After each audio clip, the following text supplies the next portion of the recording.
साठी जे आहे ते आम्ही मतदान केलंय याचं नाव लपलं कुठं? ही कित्येक जर्नलिस्ट मारले गेलेत, ऍक्टिव्हिस्ट मारले गेलेत. हे सगळे ऍक्सिडेंट नव्हते, हे मारले गेले होते. बाबांचा मुद्दा लय मोठा आहे. आता मला बाबा काय म्हणतात ते वोटरच लीक आहे. म्हणजे विषय आता हे जेवढे लोक आलेले आहेत, जे युथ आलेले आहे, ते म्हणतात की पेपर लीक आहे. पण इथं बाबा डायरेक्ट म्हणतात की वोटच लीक आहे. बरोबर. मग लोकशाहीवरती विश्वासच कसा ठेवायचा? जे वोटर लपलं कुठं आणि दुसऱ्याचा विजय झाला कसा? काय केलं पाहिजे बाबा याच्यासाठी? मग याच्यासाठी असं की न्यायालयात लढलं पाहिजे ना. हा निवडणूक आयोगाला सुद्धा नीट सांगितलं पाहिजे ना. न्यायालय पण तर भ्रष्ट झालाय ना. हा न्यायालय पण तर भ्ष्ट झालाय. प्रतिनिधी आपण निवडूनच दिलेले नाही, ते संसदेत बसले, ती लोक आपली कामं कशी करतील? मी बोलू का? एक मिनिट. मला काय म्हणायचंय, आता आपल्या आजूबाजूला वगैरे आपण बघतो नाही का, म्हणजे आपले मित्र म्हणा, आई म्हणा, वडील म्हणा, 10 पैकी 9 लोक बीजेपीला शिव्या द्यायला लागलेत. 9 लोक द्यायला लागलेत. तुम्ही कोणी बघा, 10 पैकी 9 म्हणा, 8 म्हणा, मग यांना वोट चाललंय कसं? तुम्ही आपल्या मित्र परिवाराला विचारा. आता आपण एवढे कॉलेजला जातो, क्लासला जातो, कोणीतरी चांगलं म्हणते का त्या पार्टीला, त्या नेत्यांना? तरी सुद्धा हे निवडून कसे यायला लागले? बाबांनी पाठीमागे एक हेडिंग लिहिली, न्याय व्यवस्थेचं भारतीयकरण. न्याय व्यवस्थेचं भारतीयकरण झालेलं नाहीये, न्याय व्यवस्थेचं भाजपाकरण झालेलं आहे सध्या, की नाही? मग प्रत्येकानं बटन दाबलंय की नाही? मग प्रत्येकाचा नेता ज्या बटनाची लाईट पडली तो का दुसरा झाल्यासारखं वाटतंय जरा आता. Voter leak. माझं काय म्हणणं आहे, डेमोक्रेसीचे 4 पिलर आहे बरं, मीडिया, ज्युडिशरी. सध्या 2च राहिलेत, न्याय व्यवस्था आणि मीडिया नाहीये सध्या. ते म्हणणं चुकीचं आहे. पण मंत्रिमंडळ राहिले का नाही, कधी चोरलं जात आहे. जो बोलेल ते मंत्रिमंडळ गायब होतंय. प्रशासन आहे ना, एकच मीडिया आपला लोकशाहीचा पिलर आहे. तो थोडा स्टेबल असतो, 5 वर्षांनी किंवा बदलत नाही. तो फक्त ट्रान्सफर होतो किंवा चेंज होतो. तो सुद्धा पूर्ण आता प्रशासनाचा सगळा पिलर, IAS असतील, IPS असेल, त्याच्याबरोबर सगळ्यांच्या गेल्या 15 वर्षात असं पेपर लीक होऊन भरत्या झालेल्या आहेत. सगळीकडे जाणवतंय. सगळे IAS अधिकारी एकच फक्त लोकांना IAS अधिकारी माहित आहे आता देशामध्ये निदान, तुकाराम मुंडे. तेवढा सोडून लोकांना IAS अधिकारी, आपले हजारो IAS अधिकारी असतील देशभरात, लोकांना माहित का नाही? का IAS अधिकारी सगळे भ्रष्ट झालेले आहेत. सगळ्यांचे स्टेक आहेत मंत्रिमंडळाबरोबर आणि मीडिया बरोबर, सगळ्यांचे स्टेक आहेत. त्याच्यामुळे हे दाबलं जाते सगळं. आज मी स्वतः अनुभवतोय, CP, IAS, कलेक्टर सगळीकडे फिरतोय, चाकण MIDCचे इश्यू बघतोय, स्वतःचे इश्यू बघतोय. कुठलाही IAS, CP, कुठलाही अधिकारी सपोर्ट करत नाही सत्याला. सगळे स्टेक होल्डर आहेत कॉन्ट्रॅक्ट सिस्टममध्ये, प्रायव्हेटायझेशनमध्ये, MIDC असो, शिक्षण क्षेत्र असेल, आरोग्य क्षेत्र असो, किंवा लोकलमध्ये जर पाहिलं आपण, कुठल्याही टाईपचं टेंडर निघतं, कुठल्याही ह्याचं असो, मनपाचा असो किंवा कुठल्याही प्रशासकीय कार्यालयातनं निघलेलं टेंडर असो, हे सगळं ठरवून बजेट वाईज पर्सेंटेज ठरवूनच बाहेर निघतंय आणि सगळा घोटाळा होतोय. कुठल्याही प्रशासकीय अधिकाऱ्याला आपण RTI टाकला, त्या RTIची दिशाभूल करणारी माहिती दिली जाते. हा विषय आमच्या संदर्भात नाही असं RTIत कळवलं जातं. RTIचे अधिकारी डोक्याला हात लावून नाहीत.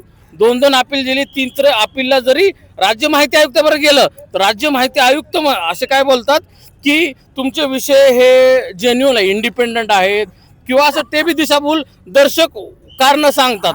तेव्हा असा डाऊट येतो. ह्युमन राईट्स कमिशन होते, ते सुद्धा आता कामात नाहीत. सगळे राज्य माहिती आयुक्त ह्यांच्यावर पण डाऊट यायला लागलाय. RTI साठी काँग्रेस सरकार पाडली आणि त्याच RTIचा आता एवढा मिसयूज होतोय. त्या कुठल्याही RTIला, प्रामाणिक RTI अधिकाऱ्याला सुद्धा मदत भेटत नाहीये. तो स्वतः जरी लीडर असेल तरी त्याला बोलता येत नाही. आज का बोलता येत नाही? त्याला माहित आहे त्याचे मिस्टेक आहेत. का? कारण त्याला दाबलं जातं. आणि जर कोण प्रॉपर मीडियावाला असेल, जर्नलिस्ट असेल किंवा ऍक्टिव्हिजम म्हणून कोण इंडिपेंडंट ऍक्टिव्हिजम जरी कोण करणार असेल स्वतःसाठी, सत्यासाठी किंवा जनतेसाठी, त्यालाही दाबलं जात आहे.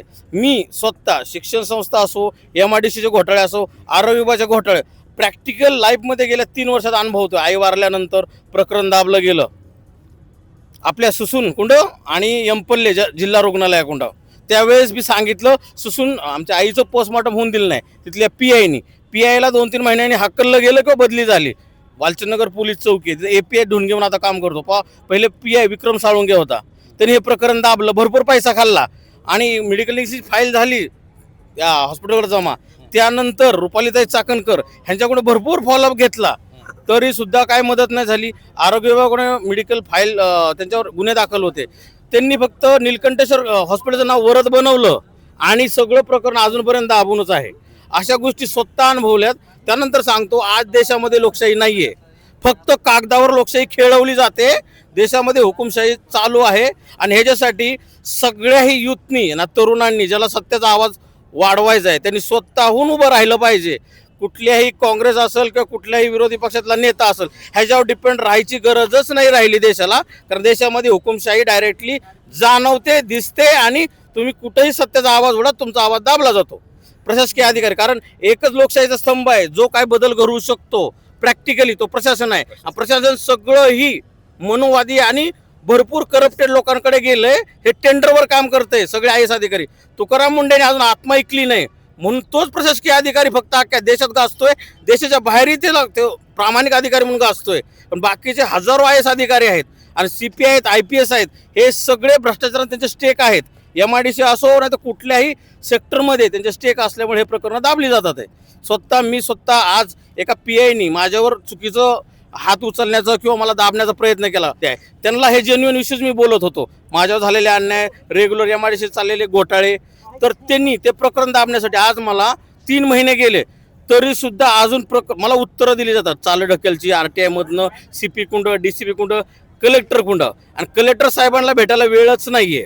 कित्येक वेळा ट्राय केलाय, 3 वेळा. ज्योती म्हणून आपले कलेक्टर आहेत आपल्या गृहच्या इकडं, आणि तिकडं ॲडिशनल CP म्हणून सुरेश जाधव साहेब, जे पहिले राष्ट्रवादी साहेबांचे आमचे PA होते काहीतरी सचिव, त्यांनाही बोललो. ते म्हणजे माझा विषय नाहीये, कलेक्टरला भेटा, असं दिशा दिलं. आणि कलेक्टर आपल्याला कधी भेटत नाही. कलेक्टर भेटतो PMRDच्या मीटिंगमध्ये, कलेक्टर भेटतो तिथल्या आमदाराबरोबर, विरोधी पक्ष जरी असेल आमदाराबरोबर भेटतो, नगराध्यक्ष असतात, त्यांचे सगळे चोख आहेत. कलेक्टर प्रामाणिकपणे कुठल्याही सर्वसामान्य, ज्याला इथं दुनियाभरचे इश्यू आहेत पुण्यामध्ये आता सध्या, पुण्याच्या आउटसाईड, पुण्याच्या सेंट्रली, कलेक्टरला वेळ नाही भेटायला का कलेक्टरला त्या आपल्या अर्जाला बघायलाच वेळ नाही. त्याच्या आदेश तर आमची गोष्ट आहे. आज बघतो सामंत साहेब आमच्याकडे आलते, दररोज लोक मरतात. तुकाराम मुंडेंनी जो कंट्रोल केलं तो ऍक्सिडेंट कंट्रोल होते. जसे ओपनली GRच्या आगेस सगळीकडे 2 नंबरचे धंदे, गांजा, दारू, विमल, असे सगळे 2 नंबरचे धंदे जे GR ओलाडून पोलिसांच्या संरक्षणाखाली तिकडे चाललंय. याच्यामुळं आज लोक रोडवर मारतात आहे, 2 व्हीलरवाले. आणि 2 व्हीलरमध्ये मारणारे 80% पेक्षा जास्त लोक हे मराठी तरुण आहेत. आणि त्यांचे आई, भाऊ, बाप हे भरपूर आज फेस करतात. 5 लाख रुपये देऊन प्रशासन घोषित करतं की ॲक्सिडेंट होता, तो उडवलेला असतो ट्रान्सपोर्टरनी, लोकलवाल्यांनी किंवा कुठल्या गुंड्यांनी उडवलेला असतो. त्याला कधीही न्याय भेटत नाही. कारण तिथल्या PI असेल, CPI वरपर्यंत जर कनेक्शन भेटलं की हे जर माणसं कोण आपले मोठे स्टेक होल्डर आहेत तर त्यांच्यावर कारवाई होत नाही, ती गुन्हा होत नाही, तो ॲक्सिडेंट म्हणून घोषित केला जातो. त्यांच्या घरच्याला मदत द्या, खड्ड्यात पडला आणि मेला. आजपर्यंत माझ्या हिस्ट्रीमध्ये खड्ड्यात, मी बी 2-3 वेळा पडलोय, खड्ड्यात पडल्याने कोण मरत नाही. महागला दारू गांजा पेल्ला असतो त्याला मारलं जातं, किंवा कधी जर फोर्सफुली त्याला मारलं जातं आणि परत ऍक्सिडेंट दाखवला जातो. हे सगळं पोलीस चौकीकुंड, IAS IPS अधिकाऱ्याकुंड हे प्रकरण दाबली जातात. आणि जर बाहेरचा माणूस असेल का असेल तर तात्पुरता ड्रायव्हरवर ऍक्शन होती, ती बी टेम्पररी असते. कधीही परमनंट ऍक्शन त्यांनी ज्याला उडवलंय त्याच्यावर कधीही होत नाही. हे सगळ्याही युथलाही माहित आहे, पण अजून हे प्रकरण दाबलं जातंय. मी काय म्हणतो, माझं एवढंच म्हणणं आहे की सत्याचा आवाज गेला पाहिजे पुढं आणि लोकशाही वाचली पाहिजे. लोकशाही नाही वाचली, देशामधला 80% किंवा जनसमुदाय हा अजूनही मिडल क्लास आहे. आणि देशामध्ये जे आर्थिक दरी आणि केंद्रीकरण जे चाललंय, आर्थिक असेल किंवा सत्तेचं असेल, हे देशाच्या लोकशाहीला पूर्णपणे घातक आहे. आणि हे जर असंच चाललं तर देशामध्ये लोकशाही नावाची गोष्ट पुढल्या 2-4 वर्षानंतर जाणवणार पण नाही. सामान्य माणसाचं जगणं मुश्किल होईल. सामान्य माणसाला न्याय उरलाच नाहीये. सामान्य माणूस म्हणजे कुत्र्या मांजरासारखा रोडवर रेंदला जातोय, त्याच्यावर अन्याय झाला, त्याच्या घरच्यावर अन्याय झाला तर त्याला दाबला जातो. फक्त प्रशासकीय अधिकाऱ्यांकडून वरून स्टेक होल्डर असतात, मंत्रिमंडळ असतं, तिथनं ही गोष्ट दाबल्या जातात. कित्येक मंत्र्यांना मी पर्सनली भेटलोय, अजित पवार साहेबांकडून. त्यावेळेस थोडेफार तरी 50-50 समाजकारण राजकारण व्हायचं. आता 80-20 लागू आहे. 80% तर कुठलेही टेंडर खाल्ले जातात आणि भ्रष्टाचारच चालू आहे. 20% कामं दाखवली जातात आणि ऑन बजेट, ऑन बिल पेपरवर किंवा शीटवर दाखवलं की 100% 100 कोटी युजच झाले. कधीच होत नाही. MIDC तर कुठल्याही पद्धतीत होत नाही. ते स्वतः गेल्या 2 ते 3 वर्षात मी अनुभवतोय स्वतः माझ्यावर झालेले अन्याय. पर्सनली मी ऍक्टिव्हिस्ट म्हणून बघतोय त्याच्याकडे की माझ्यावर एवढे अन्याय झाल्यानंतर पण हे प्रकरण आजपर्यंत अशीच दबत गेलेत. याचं कारण फक्त आणि फक्त वर भ्रष्ट झालेलं भाजपा सरकार आणि खाली किडे लागलेले प्रशासन आणि मीडिया तर विकत घेतलेला आहे, ते प्रायव्हेटायझेशन मध्येच असतो, ते कधी सत्याचा आवाज दाखवत नाही. पैसे घेऊन बोलते न्यायव्यवस्था मीडिया. सगळी मनुवादी झाली, जवळपास न्यायव्यवस्था मनुवादी झाली. माझे 3 ते 4 खटले आहेत FIR चे, ज्या कॉन्ट्रॅक्टरवर दिलेले, कंपनीवर दिलेले, ते सगळे कोर्टामधून, तिथल्या लोकल कोर्टांमधून दाबले जातात. पुरावे अभावी पुरावे दिलेच जात नाहीत. DNA टेस्टिंग होत नाही. एवढा मोठा पुरावा आहे, आई वारल्यानंतर DNA टेस्टिंग होत नाही. मेडिकल फाईल झाल्यानंतर कुठली कमिटी टाकली जात नाही. आम्हाला स्वतः प्रश्न उत्तरासाठी बोलवलं जात नाही. आणि आमच्या महागार हॉस्पिटलला वाचवण्यासाठी मंत्रिमंडळ, प्रशासन किंवा जे मोठे मोठे प्रशासकीय अधिकारी आहेत, मेडिकल ऑफिसर आहेत, आरोग्य ऑफिसर आहेत, तेव्हा तानाजी सावंतचा एक विषय होता, तेव्हा अग्रवालच्या पोराचा केस झाला, तेव्हाच माझी आई वारली, तेव्हा मी त्यांनाही भेटलो होतो. त्यांनी एम्पल्लेने सुसूननी 12 मध्ये जिल्हा रुग्णालयाला सांगितलं आणि 2 वर्षानंतर एका वडीत घावलं की ह्यातून काय जाणवत नाही. हे पूर्णपणे प्रकरण दाबलं होतं, हे सगळ्याला माहित आहे. रिपोर्ट खोटे दिले, रिपोर्ट खोटे दिलेत, रिपोर्ट हार्ट अटॅक म्हणून दाखवलं, कार्डिक अरेस्ट म्हणून, पूर्णपणे खोटं प्रकरण बनवलं. घरच्या लोकांना दाबलं. पोस्टमॉर्टम 4 घंटे पोलिसांमध्ये 2 ते 3 वेळा अर्ज दिल्यानंतर, ऍप्लिकेशन दिल्यानंतर घरच्या लोकांना हाताला धरून पोस्टमॉर्टम दाबलं गेलं. त्यावेळेस आम्ही भरपूर दादा आहे, दादांचे PI, त्यांना सांगितलं, त्यांनी फक्त रिटर्न आपली काय म्हणतात तक्रार घेतली, दुसऱ्या दिवशी पण त्या तक्रार सुद्धा घेतली नाही, NC घेतली नाही, FIR नाही घेतली. पोस्टमॉर्टम शिवाय बॉडी हलवायची नाही, बळजबरी झाली मला. त्याच तेव्हा आई वारल्यानंतर मला जाणवलं मी माझ्या आईला आणि वाचू शकत नाही किंवा तिला न्याय देऊ शकत नाही. आज आरोग्य विभागात असेल, कलेक्टर असेल, आपला SP पंकज देशमुख होता, त्यांच्याकडे केस होती, 4 ते 7 वेळा त्यांना भेटलोय. गुलाबा गँग आपली पुण्यामधली होती, ती चालता म्हणलं माझी आई वारली, ताईंकडे सांगा. महिला बचत गट माझी आई अध्यक्ष होती, एका महिला बचत गट आहे, संत ज्ञानेश्वर म्हणून आहे गावामध्ये, बेलवाडी 12 दादांच्या गावापाशीच गाव आहे. तिथं असताना सुद्धा एका महिला बचत गट अध्यक्षाला तिच्या पोलीस चौकीमधून आणि घरच्या काही गोष्टीमुळं किंवा हॉस्पिटलने पूर्णपणे अन्याय केला. हे पूर्णपणे आज 2-3 वर्ष झालं, अजून मी लढतोय. हे दाबलं जात आहे. आईला ऍडमिट केलं नव्हतं सुसूनला. प्रायव्हेट हॉस्पिटल आहे निलकंठ, त्याचं नाव बदललं म्हणलं तर वरत, आणि प्रॉपर्टीशिप मध्ये आहे. त्यांनी पूर्ण प्रकरण दाबलं. तर ऍडमिट केलं नव्हतं, फोर्सफुली ऍडमिट केलं गेलं, चेकिंगला नेलं तर ECG साठी फक्त त्यांनी बळजबरी ऍडमिट केलं, चुकीचे डेस दिले आणि माणूस ओव्हर गेलं, म्हणजे डिसीज ओव्हर झाले. त्यानंतर ते प्रकरण दाबण्यासाठी ह्यांनी PIनी पोस्टमॉर्टम होऊन दिलं नाही, त्याची बदली केली गेली. कलेक्टर असेल, जिल्हा रुग्णालय असेल, तर एम्पल्ले YS जाधव म्हणून होते, वायू जाधव, ह्यांच्याशी फॉलोअप घेतला. ह्यांनी 4 ते 5 वेळा मला धमकवलं, बंद काढणं पोलीसकडे देतो, तो आम्हाला मागतो. RTIचं गेल्या 3 वर्षामध्ये RTIचं उत्तर सुसूनने दिलेलं नाही अजून पण. 2 RTI दिले, अपील पण दिलेले, सुसूनने अजूनही उत्तर बरोबर दिलेलं नाहीये. आणि राज्य माहिती आयुक्ताला त्यावेळेस भेटलो होतो, ते म्हणले हा प्रकरण आरोग्य विभागाशी निगडीत आहे, मंत्रालयामध्ये जावा तुम्ही. मंत्रालयाचा फॉलोअप रेग्युलर घेतलाय तरी दाबलं जातं हे प्रकरण. जसं शिक्षा आपल्यासाठी युथ साठी महत्वाचे मुद्दे कुठले आहेत? शिक्षा, चिकित्सा आणि रोजगार आणि अन्न औषध. ह्या ह्याच्यासाठी आपल्याला जो भ्रष्टाचार वगैरे चालू आहे, म्हणजे वोट चोरी होतीये, प्रत्येक गोष्टीमध्ये चंदा चोरी झाली, सगळ्या ह्याच्यामध्ये जे भ्रष्टाचार होतोय ते करण्यासाठी आपण युथनी काय केलं पाहिजे? युथनी जाणं, सत्याचा आवाज देण्यासाठी युथनी पूर्णपणे पुढाकार घेतला पाहिजे. असं नाहीये की तुम्ही एका सेक्टरमध्ये आणि एका जागीच आवाज उठवाल. आवाज तुम्हाला चौफेर उठवावा लागेल, चौफेर आवाज उठवल्याशिवाय युथचा. कारण युथ आज एज्युकेटेड युथ हा मोदी सारखा असे फालतू कॉमेंट्स देत नाही. युथला सर्व दिमागी नक्सल. आज अल्फा जेनजीला सुद्धा 4थी-5वीला पोराला कळतंय आपला पंतप्रधान नॉन सायंटिफिक बोलतोय आणि चुकीचं बोलतोय. आणि आज जे आपण सगळीकडे रील्स पाहतो हे सगळं चुकीचं बोलतोय हे जाणवतो लहान अल्फा जेनजी मुलाला. आज जे तरुण बेरोजगार आहेत, बिनलग्नाचे आहेत, ज्यांचे फॅमिलीवर प्रॉब्लेम आहेत, ज्यांचे जे मोठे मोठे गव्हर्नमेंट एक्झाम देतात ह्यांनाही जाणवतंय सगळे पेपर लीक होतात. आपण टॅलेंट होतो, पेपर आला होता तरी आपले मार्क्स तेवढे भेटले नाहीत, आपल्या जागा गेल्या कुठं, हे सगळ्या बाबतीत घडतंय. एवढं मोठं आंदोलन दिल्लीमध्ये, एवढं आंदोलन झाल्यानंतरही आज हायकोर्टाचे मध्ये पेपर लीक झाले, MPSCचे काही इथं पेपर लीक झाले, तहसीलचे काहीतरी पेपर लीक झाले. म्हणजे ह्या सरकारला काही आंधळ बहिर आणि गुंग सरकार आहे, हे काहीही होणार नाही. सत्याचा आवाज हा आजच्या जनजीला लोकांनाच उठवावा लागणार आणि सरकार पलटी गेल्याशिवाय तुम्हाला न्याय भेटणार नाही आणि लोकशाही परत भेटणार नाही. आणि 100% इनडायरेक्टली आपण सध्या पारतंत्र्यात आहोत मनुवादांच्या. आणि हे जाणवतंय. एक ऍक्टिव्हिस्ट म्हणून, मी इंजिनियर आहे, लवस्कम वकिलाची स्टडी करतोय, इंजिनियर ऍज अ ऍक्टिव्हिस्ट म्हणून पण काम करतोय. As a Pune university engineer मी जाणवते मला की शिक्षण संस्था पूर्ण ही करप्टेड झालेली आहे. शिक्षण संस्था, युनिव्हर्सिटी, प्रत्येक जागा युनिव्हर्सिटीमध्ये BJPचे स्टेक होल्डर आहेत. प्रत्येक युनिव्हर्सिटीमध्ये BJPचे स्टेक होल्डर आहेत. म्हणून आज पेपर बदलले जातात, म्हणून आज प्रकरण दाबलं जातं. क्रिएटिव्हिजम किंवा सायंटिफिक टेम्परमेंटच्या कुठल्याही लोकांना आज जिल्लत म्हणजे अपमान सहन करावा लागतोय, खरा बोलणाऱ्या माणसाला अपमान सहन करावा लागतोय, आणि पाखंडी बोलणारा माणूस डोक्यावर मुततोय तरी त्याला वर घेतलं जातंय. आज वारजेची प्रकरण अशोक खरात नंतर वारजेत ही तेच चाललंय, तिथं मठापाशी शंकर मठात तिथंच चाललंय. भरपूर देवाच्या आणि बाबांच्या मठाखाली सगळीकडे चालू आहे, पण आवाज कोण उठवत नाही. सगळ्याला दिसतं, त्यातल्या 90%ला दिसत नाही, 5-10% लोकांना दिसतं की काय चालू आहे, आवाज कोण उचलत नाही. PI ला, लोकल पोलीस कमिशनरला माहीत असते मठात हे चाललंय. जवळ तर कोण ऍक्टिव्हिस्ट माणूस आवाज उठवत नाही तवर तर तो बाबा गावत नाही. कारण बाबाला फंडिंग केंद्र सरकार बसून असतंय, बाबाचं प्रमोशन केंद्र सरकार करतंय मीडियामध्ये ओपनली. आपल्याकडे तरी प्रमाण कमी आहे, MP असेल UP असेल बाहेरच्या राज्यांमध्ये, तर बाबा म्हणजे देवाचेच अवतार झालेले आहेत, आणि देवांचे अवतार सगळ्यात वर चालवतोय मोदी, राम अवतार म्हणून. तो बी देवाचाच अवतार आहे. आणि तो नाही कोणीही भगवद्गीतेबद्दल, कृष्णाबद्दल गेल्या 14 वर्षात कृष्णाची मंदिरं, कुरुक्षेत्र असं कोणीही बोलत नाही. प्रत्येकाला स्टेक होल्डर रामाच्या नावाखाली धंदे करता येतात म्हणून केलं जातं.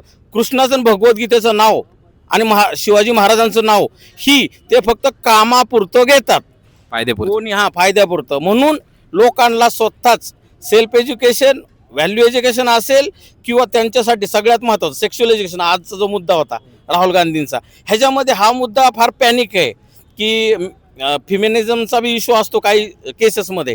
हा 80-20चा इश्यू असू शकतो की 80% मुलींवर अन्याय होतातच, पण 20% मध्ये अशा केसेस बी भेटतील तर मुलावर अन्याय झालाय पण मुलाला दाबला गेलाय, अशाही केसेस आहेत. म्हणून त्यासाठी सेक्शुअल एज्युकेशन, सेल्फ एज्युकेशन असेल किंवा सगळ्यात महत्त्वाची गोष्ट की हे सगळं सोडल्यानंतर आपल्याला एक सामाजिक भान हे असणं गरजेचं आहे. ते आज पोलरायझेशनमध्ये जाणवतच नाही, कारण BJPने आज देशामध्ये सांस्कृतिक नावाखाली भरपूर हिपोक्रेसी, पाखंडीपणा वाढवलाय. त्याच्यामुळे लोक आज भ्रमित आहेत आणि लोकांना सेक्युलरिझम, धर्माच्या नावाखाली दाबलं जातंय, सत्य दाबलं जातंय हे जाणवत नाही. जे लोक स्वतः विचार करू शकतात आध्यात्मिक, त्याच माणसाला आज जाणवतंय की काय चाललंय देशामध्ये टोटॅलिटीमध्ये. आजच्या एज्युकेटेड युवाला किंवा युनिव्हर्सिटीमध्ये एका चांगल्या स्टेटमध्ये, महाराष्ट्रासारख्या डेव्हलपिंग स्टेटमध्ये किंवा डेव्हलप्ड स्टेटमध्ये राहणाऱ्या युथला मोदी आणि BJP काय करतं हे सांगायची गरज नाही. फक्त अंधभक्त किंवा आपल्याला डोळ्याला काय म्हणतात 40 वर्षानंतर तो मोतीबिंदू खोडा काढून घ्यायची गरज आहे. बाकी सगळ्यांना सगळं कळतंय की सगळं देशाचं सगळे मीडिया 4 स्तंभ लोकशाहीच्या जवळपास करप्टेड आहेत. त्यात प्रशासन एक स्तंभ आहे. ते ॲक्च्युअलायझेशनमध्ये हे काम करू शकतं, कारण प्रशासनाला स्वतःच्या ॲबिलिटीवर निवडलं जातं. ते सुद्धा आज पेपर लीकमुळं ते सुद्धा देशामध्ये एक लोकशाहीचा स्तंभ आहे, तो सुद्धा करप्ट झाला आहे. न्यायव्यवस्थेमध्ये लोकांना वेळ लागतो, एक्सप्रेस लागतो, त्यानंतर न्यायव्यवस्थेत प्रमोशन होतात. पण आज याच्या पुढं असं वाटत नाही की न्यायव्यवस्थेमध्ये हायकोर्ट, मोठे मोठे जज हे त्यांच्या ॲबिलिटीवर निवडले जातील.